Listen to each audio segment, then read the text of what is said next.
এই যে 1000-2000 লোক টোকায় নিয়ে আসবো, আমরা বাড়িতে থেকে টোকায় নিয়ে আসবো। বাংলাদেশ পুলিশের সাবেক মহাপরিদর্শক আইজিপি বেনজির আহমেদ দুবাই গ্রেপ্তারের পর আদালতের শর্ত সাপেক্ষে জামিনে কারামুক্ত হয়েছেন। সংযুক্ত আরব আমিরাতের একটি আদালত গত 27 জুলাই তার জামিন মঞ্জুর করে।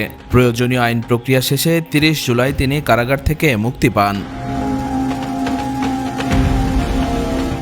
কারামুক্তির পর গণমাধ্যমকে দেওয়া সংক্ষিপ্ত প্রতিক্রিয়ায় বেনজির আহমেদ বলেন, আদালতের নির্দেশ অনুযায়ী তিনি জামিনে মুক্তি পেয়েছেন এবং বর্তমানে শারীরিকভাবে সুস্থ আছেন। তবে চলমান মামলার বিষয়ে তিনি কোনো মন্তব্য করতে চাননি।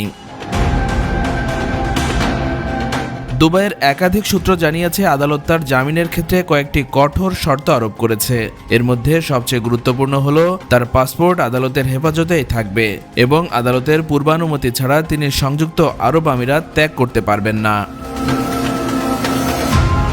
মামলার বিচারিক প্রক্রিয়া শেষ না হওয়া পর্যন্ত এসব শর্ত কার্যকর থাকবে বলে জানা গেছে।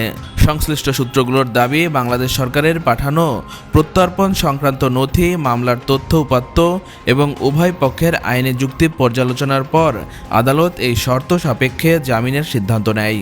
তবে এ বিষয়ে এখন পর্যন্ত সংযুক্ত আরব আমিরাতের কর্তৃপক্ষের পক্ষ থেকে কোনো আনুষ্ঠানিক বিবৃতি দেওয়া হয়নি। অন্যদিকে এই খবরের পর স্বরাষ্ট্রমন্ত্রীকে এই বিষয়ে প্রশ্ন করা হলে তিনি বলেন, আমিও খবরটি শুনলাম, আমরা ল ফার্ম নিয়োগ দিচ্ছি। এছাড়া পররাষ্ট্র প্রতিমন্ত্রী শামা ওবায়দ বলেন, আমরা খুব শীঘ্রই তাকে দেশে ফিরিয়ে এনে বিচারের মুখোমুখি করব। আমি এখন শুনলাম এটা স্টেজে বসে, সাথে সাথে আমি হোম সেক্রেটারির সাথে কথা বলেছি।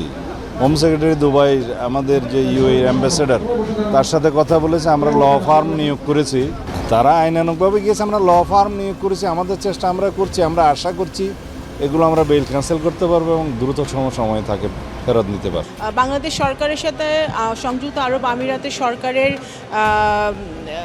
যে যোগাযোগ চলছে এবং কাগজপত্র আদান প্রদান হয়েছে। তারা কিছু তথ্য আমাদের কাছ থেকে স্পেসিফিক জানতে চেয়েছে স্বরাষ্ট্র মন্ত্রণালয় এবং পররাষ্ট্র মন্ত্রণালয়ের কাছ থেকে। সেটা আমরা তাদেরকে সরবরাহ করেছি, কাজ চলছে। আমরা আশা করছি খুবই শীঘ্রই এই অভিযুক্ত আসামিকে, বেনজিরকে ঢাকায় বাংলাদেশে ফিরিয়ে এনে তার বিচার কাজ এখানে সম্পন্ন করা যাবে। উল্লেখ্য, দুদকের দায়ের করা একাধিক মামলার পরিপ্রেক্ষিতে ইন্টারপোলের সমন্বয় এবং দুবাই পুলিশের সহযোগিতায় বেনজির আহমেদকে গ্রেপ্তার করা হয়। পরে 22 জুন দুবাই পুলিশ আনুষ্ঠানিকভাবে বাংলাদেশ কর্তৃপক্ষকে তার আটকের বিষয়টি জানায়। বেনজির আহমেদের বিরুদ্ধে অবৈধ সম্পদ অর্জন, অর্থ পাচার এবং ব্যাপক দুর্নীতির অভিযোগে একাধিক মামলা রয়েছে। এসব অভিযোগের তদন্ত ও আইনি প্রক্রিয়া এখনও চলমান।